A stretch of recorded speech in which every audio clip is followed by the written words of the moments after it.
오늘은 역대기에서 가장 난해하다고 여겨지는 본문인 역대상 21장 말씀을 살펴보고자 합니다. 역대상 21장의 내용은 이와 같습니다. 어느 날 이스라엘 왕 다윗이 인구 조사를 실시해요.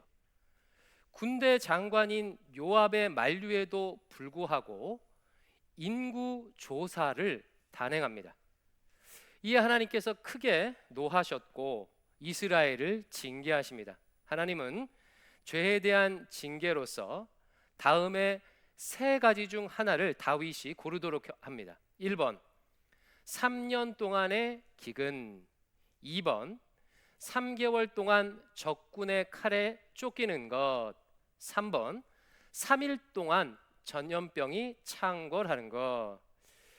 여러분이라면 이 셋 중에 어떤 징계를 선택하시겠습니까? 다윗은 3일 동안의 전염병을 선택해요. 이로 말미암아 이스라엘의 전염병이 창궐하여 무려 7만 명이 죽습니다. 하나님께서는 여기에 그치지 않고 천사를 보내 예루살렘마저 멸하려 하셨어요. 그러나 뜻을 돌이켜 천사를 멈추십니다. 천사가 멈춰선 자리는 오르난이란 사람의 타작마당이 있는 곳이었습니다. 다윗은 오르난의 타작마당에서 칼을 들고 서 있는 천사를 향해 회개하며 자비를 구합니다.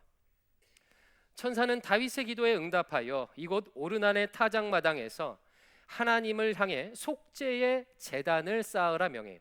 다윗은 오르난에게 값을 지불하여 그 땅을 샀고 거기에 제단을 쌓아 제사를 드립니다. 마침내 하나님께서 그 제사를 받으시고 다윗과 이스라엘을 용서하십니다. 이상이 21장을 짧게 요약한 내용인데요. 이 본문은 난해한 본문으로 유명해요. 본문을 해석하기 어려운 이유는 크게 두 가지입니다. 첫 번째는요, 오늘 본문과 똑같은 내용을 기록한 사무엘하가 다르게 말하는 부분이 있다는 점이에요. 자, 사무엘하와 역대상을 한번 비교해 보십시오. 무엇이 다른지. 사무엘하 24장 1절 말씀 같이 한번 읽어볼까요? 시작. 여호와께서 다시 이스라엘을 향하여 진노하사 그들을 치시려고 다윗을 격동시키사 가서 이스라엘과 유다의 인구를 조사하라 하신지라. 다윗이 인구 조사하도록 누가 격동했습니까? 여호와 하나님이에요.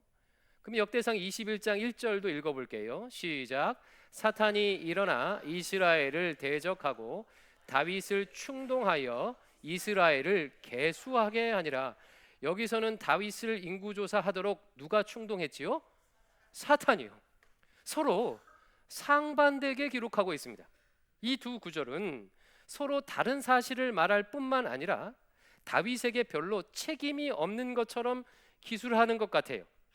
하나님께서 격동하셨고 사탄이 충동했으니 인구조사의 책임이 하나님 혹은 사탄에게 있다고 해석할 수 있겠죠. 이게 첫 번째 난제예요. 두 번째 난해함은요, 무엇보다 우리를 당혹하게 하는 것은 인구조사에 대한 징계로 무려 7만 명의 백성들이 죽은 겁니다.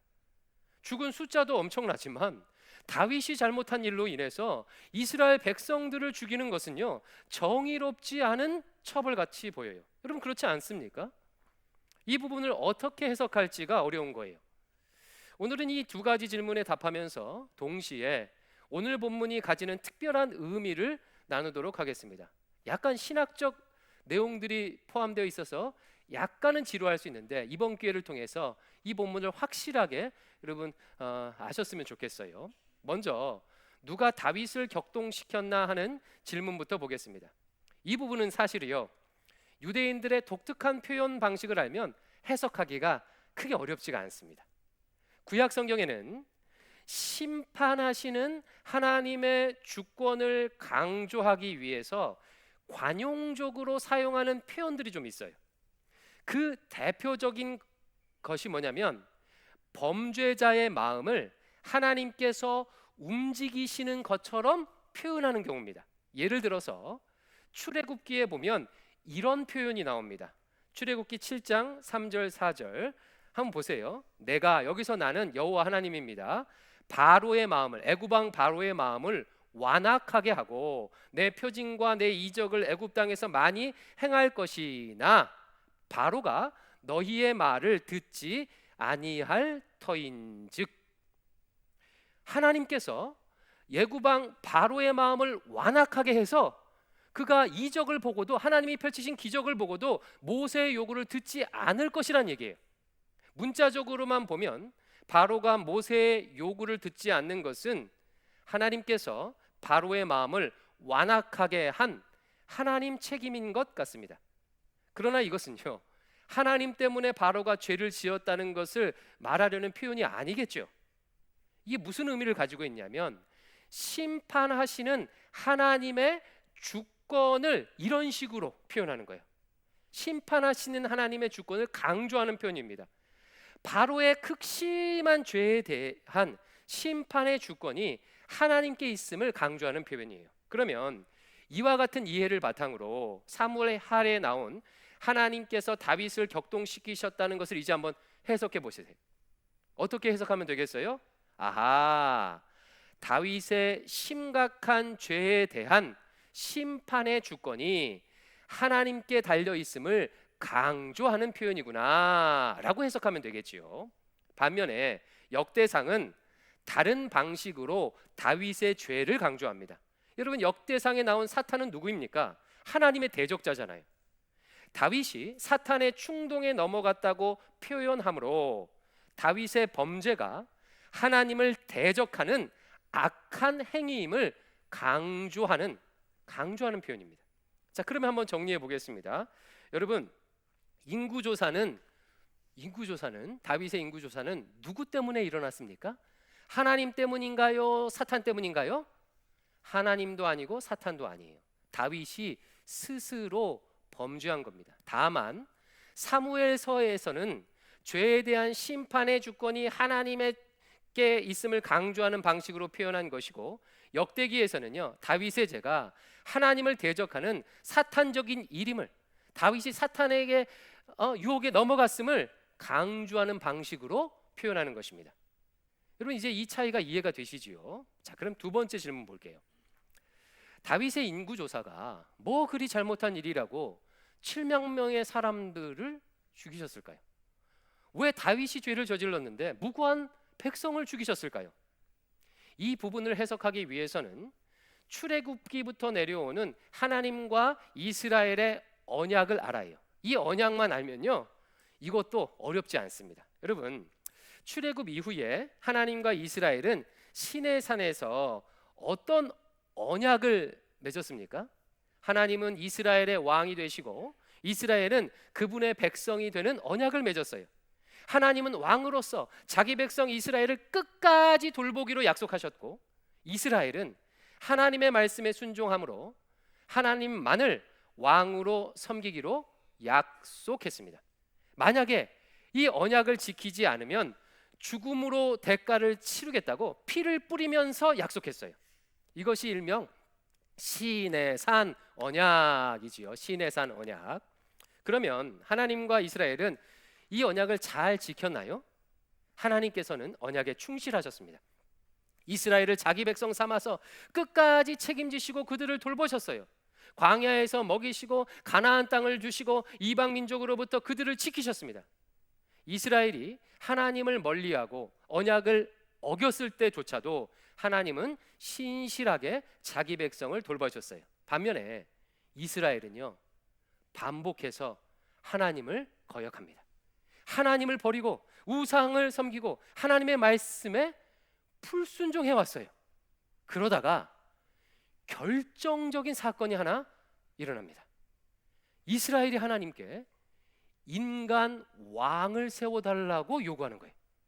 주변 나라들처럼 우리도 인간 왕을 세워달라고 하나님께 요청합니다. 여러분, 하나님께서 이 요청을 기뻐하셨을까요? 그렇지 않겠죠. 하나님은 사무엘에게 이렇게 말합니다. 사무엘상 8장 7절 말씀.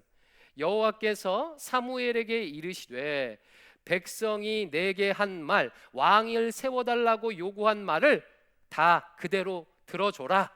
이는 그들이 너를 버림이 아니오 나 여호와 하나님을 버려서 자기들의 왕이 되지 못하게 함이니라. 하나님은 인간 왕을 요청한 이스라엘이 자신을 거부한 것이라고, 자신에 대한 반역이라고 말씀하셨어요. 그럼에도 불구하고 하나님은 이스라엘의 요구대로 인간 왕을 세워주셨죠. 대신 그 인간 왕은 하나님의 대리 통치자로서 하나님의 뜻을 대신하도록 역할을 한정해 주셨습니다. 그러나 첫 번째 왕 사울은 이 일에 실패했어요. 사울 왕은 왕이신 하나님께 묻지 않았습니다. 스스로 이스라엘의 왕인 것처럼 행세했습니다. 반면에 두 번째 왕 다윗은 완전히 달랐어요.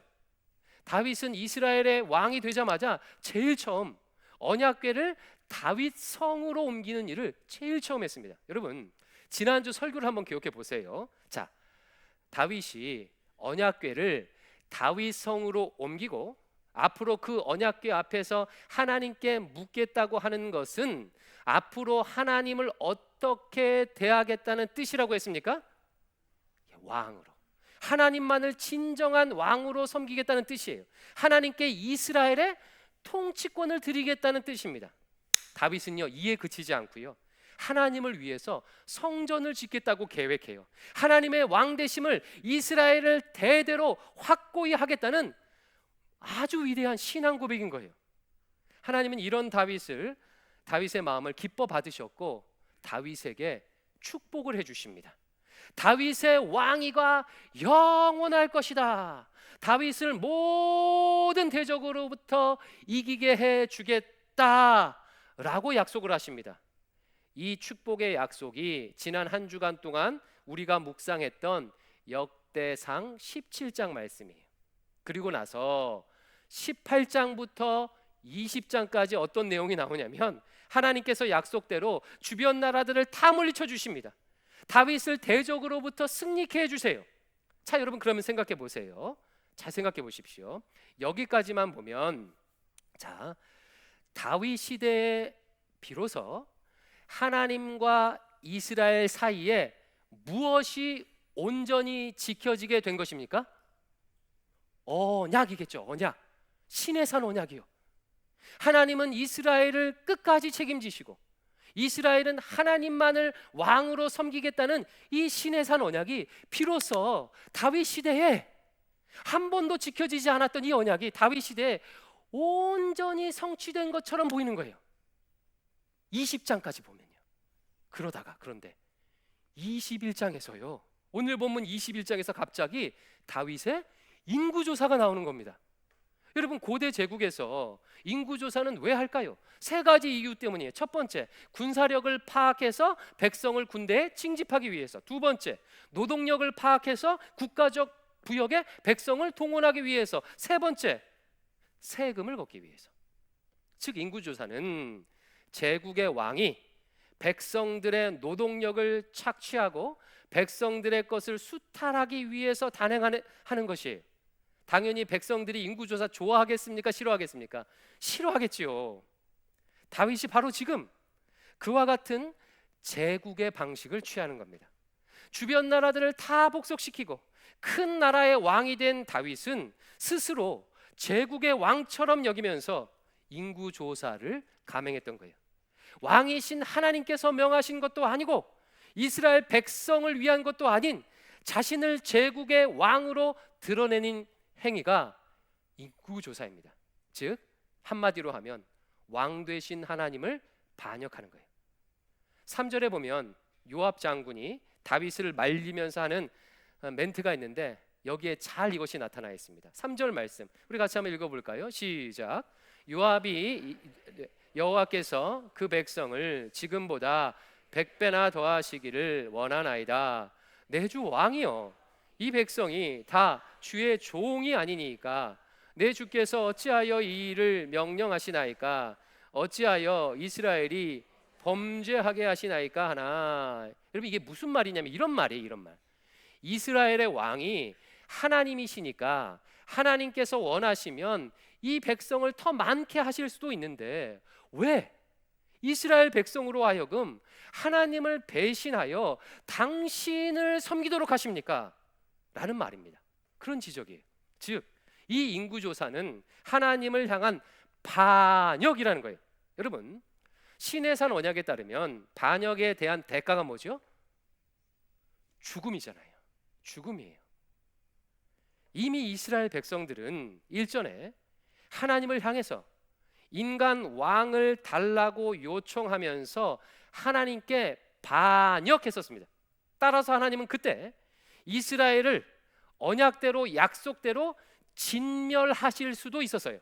그러나 그 심판을 유보하고 다윗 시대까지 온 거예요. 하지만 다윗마저 하나님을 배신하여 반역함으로 하나님께서 유보했던 심판을 이스라엘에게 지금 내리고 있는 것입니다. 즉, 이스라엘은요, 이미 그들이 하나님을 향해 반역한 죄악 때문에 언약대로 죽임을 당한 거예요. 다윗의 인구조사는 계기적인 사건이었던 것입니다. 여러분, 왜 다윗의 인구조사가 심각한 죄인지, 왜 이스라엘 백성들이 징벌을 당했는지 이제 좀 이해가 되시지요? 오늘 본문은요, 인간이 얼마나 죄에 취약한지를 보여주는 상징적인 사건입니다. 성경은 죄의 본질이 인간이 하나님의 자리를 차지하여 왕이 되려고 하는 것이라고 고발합니다. 아담과 하와는 하나님과 같이 되기 위해 하나님의 말씀을 어기고 선악과를 따먹었습니다. 이때로부터 죄에 오염된 모든 인간은 아주 자그마한 권력이라도 가지기만 하면 스스로 왕처럼 되어 타인을 지배하려고 했어요. 얼마 전까지 다윗은 하나님께 묻고 행하는 겸손한 왕이었습니다. 전쟁에 이겼을 때 전리품으로 1000마리 말을 획득했지만 율법대로 하나님만을 의지하기 위해서 말의 힘줄을 과감하게 끊었던 신실한 왕이었어요. 그러나 연이어 전쟁에 승리하고 주변 나라들이 다 자기에게 복속하게 되자 마음이 흔들립니다.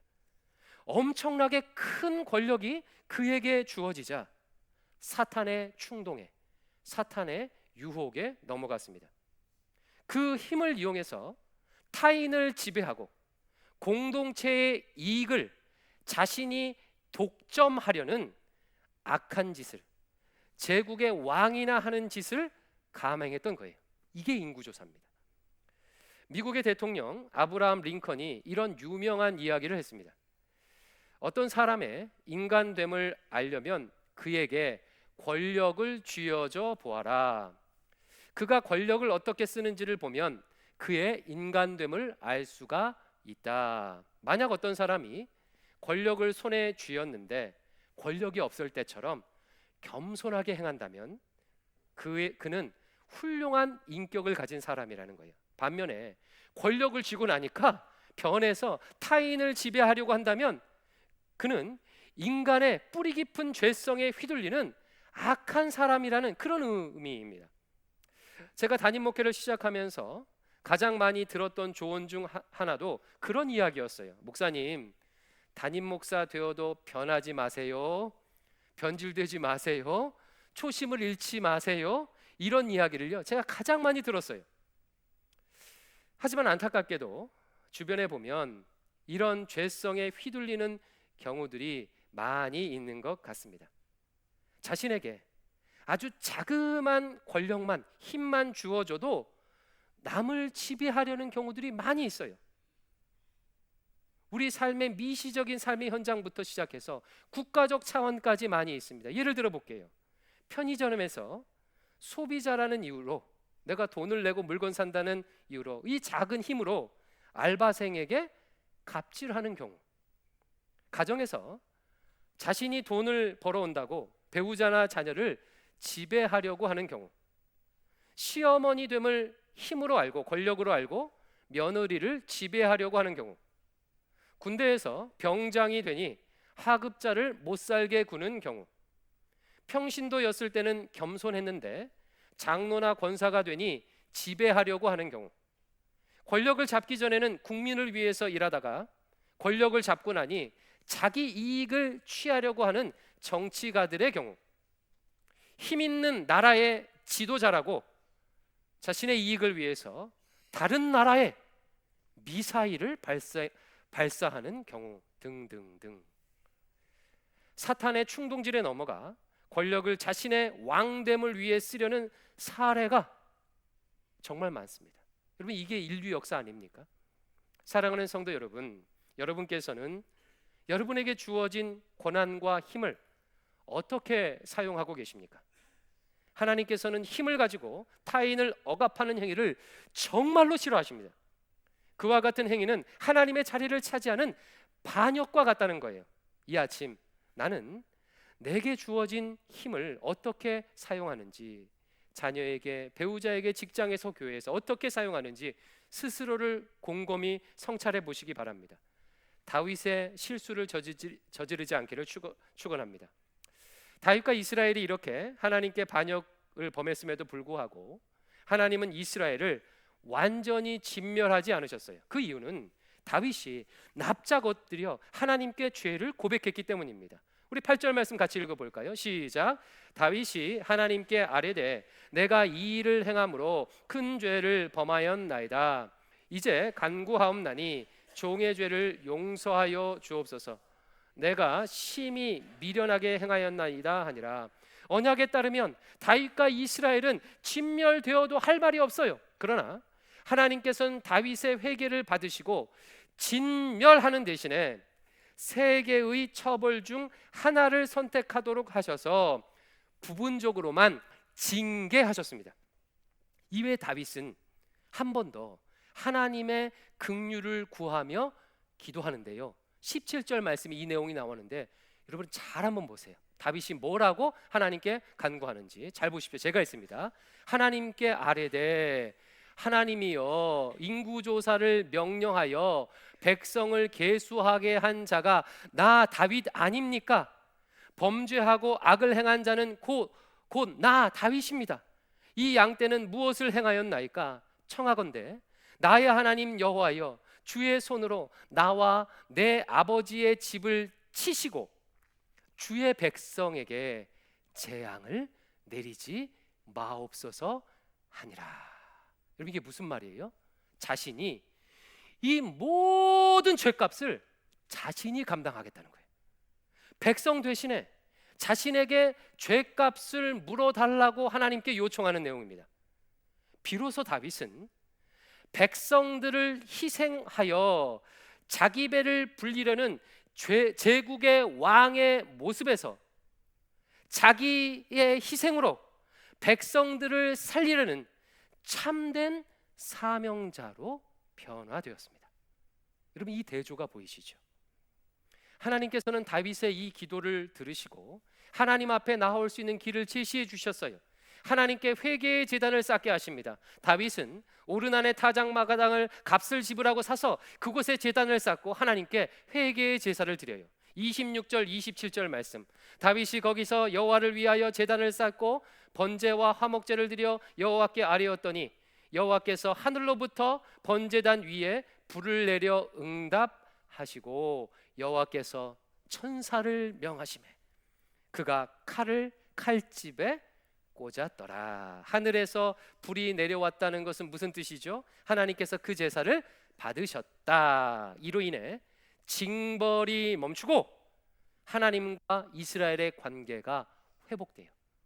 화목하게 됩니다. 다윗이요, 이 장면을 보고 다음과 같이 고백합니다. 22장 1절, 아주 중요한 말씀이죠. 뭐라고 하는지 같이 읽어볼게요. 시작. 다윗이 이르되 이는 여호와 하나님의 성전이요 이는 이스라엘의 번제단이라 하였더라. 여러분, 이게 무슨 말이냐면요, 바로 이곳이 하나님께서 이 제사를 받아주신 이 자리가 성전 자리라는 뜻이에요. 하나님께서 죄를 사하시고 이스라엘을 용서하신 바로 이 자리에 성전을 지으면 되겠다는 그런 말입니다. 이렇게 해서 예루살렘 성전을 지을 자리가, 건축할 자리가 결정이 되었어요. 역대기가 다윗의 인구 조사를 비중 있게 기록한 이유가 바로 여기 있습니다. 이 일로 인해 성전 부지가 결정되었기 때문이에요. 왜 이곳에, 하필 이곳에 성전이 지어져야만 하는지, 이 자리가, 성전 자리가 어떤 의미가 있는지를 지금 말씀하고 있는 거예요. 근데 여러분, 이 오르난의 타작마당이 어디인지 아십니까? 바로 과거 아브라함이요, 자기 아들 이삭을 바친 자리가 바로 이 자리예요. 아브라함은 모리아 산에 올라가 이삭을 바침으로 하나님을 향해서 자신의 믿음을 증명했습니다. 바로 그 자리예요. 그러므로 예루살렘 성전이 지어진 자리는 두 가지 의미를 가지고 있겠죠. 첫 번째, 아브라함이 믿음을 증명하여 하나님께 의롭다 여김을 받은 자리예요. 두 번째, 다윗이 하나님께 죄를 회개하여 용서받은 자리입니다. 바로 이것이 성전 자리의 의미예요. 이 자리에서, 이 성전 자리에서 이스라엘은 하나님께 날마다 성전에 나와 제사를 드림으로 죄 사함을 받고 하나님과 화목함을 누릴 수 있게 된 거예요. 근데 여러분, 더 놀라운 일이 2000년 전에 일어났습니다. 다윗의 자손, 아브라함의 자손이자 다윗의 자손인 예수 그리스도께서 이 땅에 오심으로 구약의 성전이 했던 모든 역할을 완성해 주셨어요. 아브라함은 아들 이삭을 바치는 순종으로 믿음을 증명해 보였다면, 예수님께서는 자기 생명을 십자가에 내어주시는 순종으로 하나님께서 기뻐하시는 믿음을 온전히 보이셨습니다. 다윗은 동물 제사를 드림으로 죄 사함을 받았다면, 예수님께서는 자기의 생명을 내어주심으로 영원한 죄 씻음의 제사를 하나님께 드리셨어요. 예수님의 희생 제사로 하나님과 원수되었던 우리는 하나님과 화목하게 되었습니다. 솔로몬은 예루살렘 성전을 지음으로 그 성전에 나오는 누구든지 하나님을 만날 수 있도록 했는데, 우리 예수님께서는 사망 권세를 깨고 부활하심으로 우리 모두의 영원한 성전이 되셨습니다. 이제 성전 되신 예수님을 주인으로 모셔드리기만 하면 언제나 어디서나 하나님 앞에 담대히 나아갈 수 있도록 해주셨어요. 사랑하는 성도 여러분, 우리 구주 예수님께서 하나님과 우리가 영원히 화목할 수 있도록 해주시는 참된 성전이십니다. 참된 성전이신 예수 그리스도 안에 있는 자, 참된 성전이신 예수님을 모셔드리는 자는 언제나 하나님과 화목함을 누리며 살 수 있어요. 바로 이것이 복음의 핵심입니다. 하나님께 반역하여 결코 하나님께 나아갈 수 없던 우리가 예수 그리스도로 말미암아 하나님과 화목하게 되었다. 그리스도 예수 안에 있는 자에게는 결코 정죄함이 없다. 우리가 이제 하나님의 백성 될 수 있게 되었다. 사랑하는 교우 여러분, 참 성전 되신 예수님께서 마음 안에 계십니까? 혹시 아직 스스로를 왕으로 삼는 고단한 삶을 살고 있다면 이 시간 그 죄로부터 벗어나십시오. 예수님께로 인생을 돌이키십시오. 내가 왕이 되는 삶은 나도 힘들고 이웃도 힘들게 합니다. 누가 누구를 지배하고 복종하는 인생은 지배하는 자나 복종하는 자나 괴로울 수밖에 없는 것입니다. 인류 역사가 이것을 보여주지 않습니까? 내 마음을 오르난의 타작마당 삼으십시오. 그리고 그곳에 성전 되신 예수님을 모셔드리십시오. 하나님과 화목하기 위해서 무엇을 해야 할 필요가 없습니다. 이미 그리스도께서 나를 위해서 모든 일을 다 해주셨어요. 그저 예수 그리스도를 구주로 믿고 그분께 인생을 맡기면 됩니다. 그러면 의로운 왕 되신 하나님께서 내 삶을, 우리 인생을 다스려 주실 거예요. 나의 인생에 하나님 나라가 임하여 세상이 줄 수 없는 참된 평화를 누리게 될 것입니다. 여기 있는 모두 예수님으로 인해 하나님과 화목을 누릴 수 있기를 주의 이름으로 축원합니다. 자, 이 마음을 담아서 이 시간 함께 기도할 텐데요. 오른손을 가슴에 얹어 보세요. 그리고 제가 불러드리는 대로 따라서 한번 기도하고 설교를 좀 마칠게요. 제가 불러드릴 테니까 찬찬히 저를 따라서 이렇게 우리 하나님께 고백해 봅시다. 정말 소중한 기도예요. 자, 저를 따라합니다. 눈을 감으시고 저를 따라합니다. 하나님, 하나님과 화목할 수 있는 자리인 예수님께로 나아갑니다. 내가 내 인생의 주인으로 사는 고단한 삶을 내려놓겠습니다. 왕이신 예수님, 다스려 주시옵소서. 세상이 줄 수도 없고 세상이 알 수도 없는 평안을 나와 우리 가정에 주시옵소서. 예수님 이름으로 기도합니다. 아멘.